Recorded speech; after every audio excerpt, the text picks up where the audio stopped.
I have just bought my first electric car, and not only that, it's the cheapest electric car in the UK. Oh, what have I done? Here it is. But before I show you all that, let's uncover why I chose an electric car, what problems I might have with it, and what to look out for when buying your first electric car, and then I'll reveal how much it costs. So here's why I chose an EV. So I just come back from living in Bali for 6 months and travelling Japan for 1 month, and I needed a car that was automatic, that was less than £2,500, that was cheap to tax and insure, and of course was big enough for me to sit in because I'm 6'5". My original plan was to go for a BMW 1 Series Coupe because I've always wanted one and I'm a petrol head at heart. After doing some more research, I realised that they're a bit too small for me.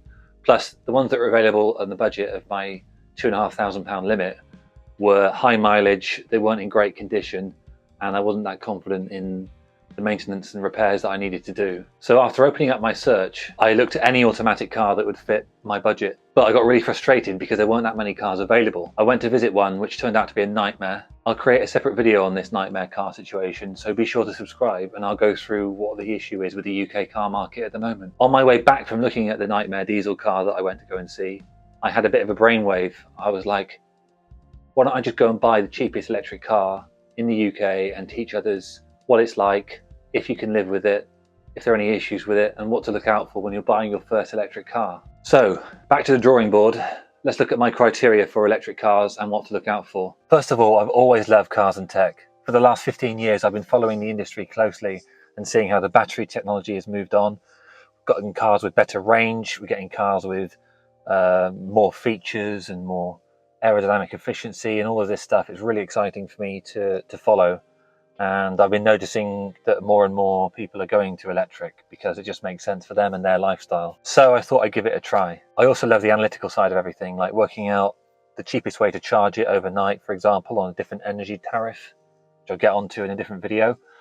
Then there's also the fact that you can drive smoother and at slower speeds and optimize your range as well with the regenerative braking as well, which is a feature of electric cars where the battery will be recouped with energy as you take off your foot of the accelerator and slow down. It will slow down naturally and it will put power back into the motors and battery to recharge it. I also wanted to see if it was possible to buy an electric car under £2,500. But ultimately, I feel I was just forced to go to electric because of the lack of options in automatic cars nowadays and the higher tax costs of polluting diesels and petrol cars.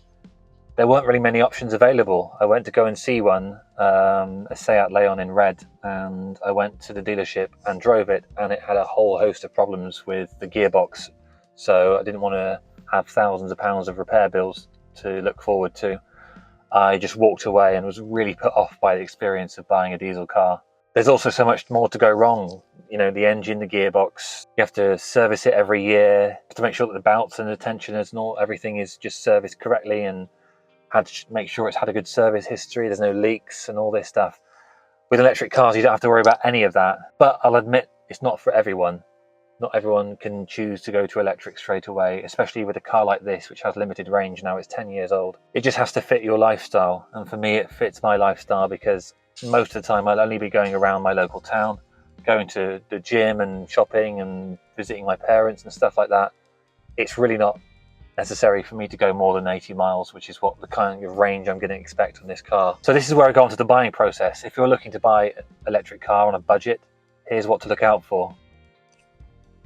Now, I'm a huge petrol head, so switching to electric was not an easy decision. Now, especially as my budget is £2,500, you really can't pick up much at this price. So I first needed to find a car which didn't have a completely dead battery. I didn't want to find one that was crash damage, had a dodgy past, outstanding finance, or any risks associated with being repossessed. But it also needed to have features that I want, like Bluetooth and comfort features like cruise control and air conditioning. And it all had to be working, obviously. So after doing some research, I found the best car to go for is a Nissan Leaf. Now, these are one of the first electric cars to come out in the UK. They've been around since 2011. So finding one wouldn't be hard as they're really popular, but finding a good one would be. And there really were only a handful that fit my budget. But digging deeper, you have to think differently with electric cars. You don't have to worry too much about the service history or the mechanical work because there isn't too much to be done with electric cars. You have to look at the battery condition. Electric cars have thousands of these tiny batteries just like this, all grouped together, that make it work and power the motor, which drives the wheels. After all, that's what engines are. The purpose of all engines in cars is to rotate a shaft which goes into a gearbox and drives the wheels. That's all it has to do, rotate something. Most of us don't even think about how simple it is, which goes on to my first argument about why electric cars work, because it cuts out all of the gearbox. I mean, yes, electric cars have gearboxes, but it cuts out all of the mechanical work and wasted energy that you get in engines, and it just simply uses batteries like this to drive the wheels. Which is funny because I don't really get the divide between petrol heads and electro heads, or whatever people that drive electric cars are called. Anyway, I needed a car with good battery health, so I asked my favourite tool, ChatGPT, and it said to look for a Nissan Leaf with 10 or more battery bars. Basically, if it's got 12 battery bars, the battery's at full capacity, working as it should, and there should be no problems with range or any degradation with the battery. Over time, as you drive electric cars more, you'll be charging up and discharging the battery more and more with more cycles. And over time, this reduces the ability for it to hold charge. It works just like a phone. So if you have a phone for a few years, at the start, you have great battery life. Maybe 3 years down the line, just like my phone right now, the battery life degrades and it won't last as long on a single charge. Anyway, I found a great car that ticked all my boxes. It had leather heated seats, a heated steering wheel, and a Bose sound system. It was fully kitted out, but it was also right at the top end of my budget. I knew also, because it was 3 hours away, if I bought it, I'd have to charge it at least once, maybe twice on the way home. And it was 11 years old. I think it only had 10 battery bars and the range was only there for 70 miles. I called the seller and asked if the battery was good. He said it was. And then all the usual questions about the condition and the brakes and the way it drives. Everything looked good, and I asked if I could look at it next day. I thought everything was okay, and then I realized something. I forgot to ask one question. But before that, I did a motor scan check to check the history. It means it hadn't been in a crash before, it hadn't had any outstanding finance, it wasn't a taxi, there was no dodgy mileage records or dodgy history, it all looked clean. But then I realized something. I forgot to ask the seller about the service history. I realized when I called him again that he had no receipts with it, none at all. It was a major red flag, and I said I wasn't going to go and visit it anymore. So back to the drawing board with my search. At this point, I turned to Cleveland EV, who are electric car experts, and I asked them for advice on what to look for when looking for a Nissan Leaf. I knew about the battery bar situation, but I realized there was lots more to it than that.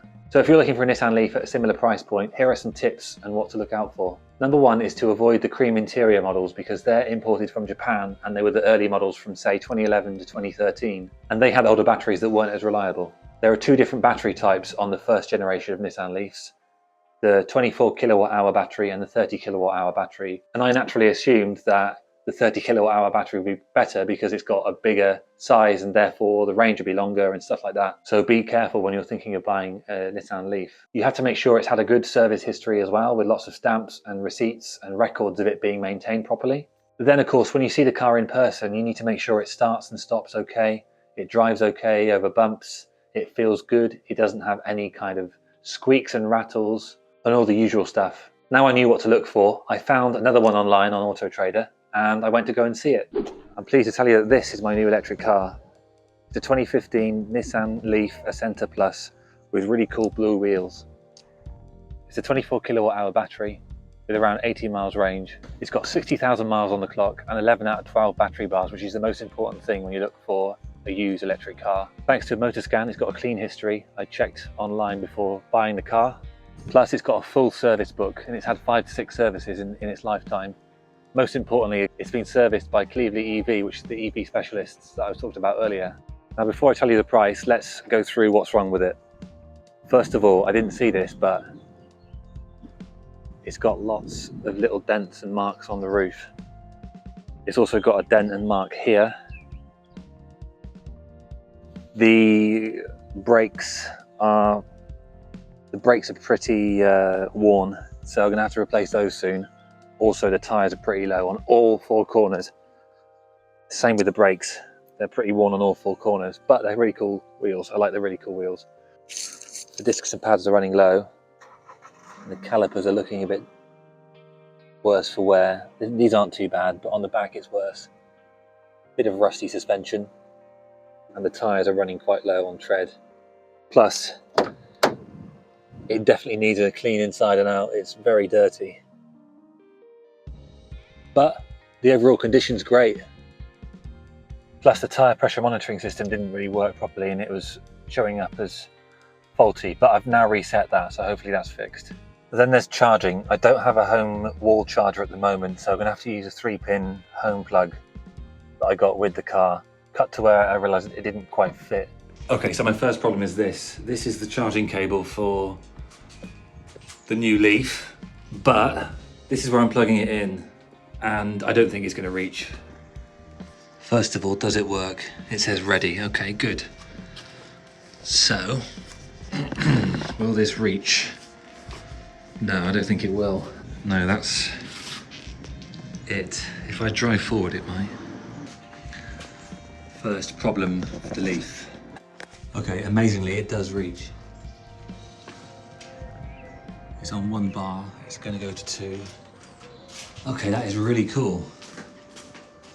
Actually reaches. That's sick. Just about, just reaches. I think if I try and shut the garage, look how close. In fact, I don't think I can shut it.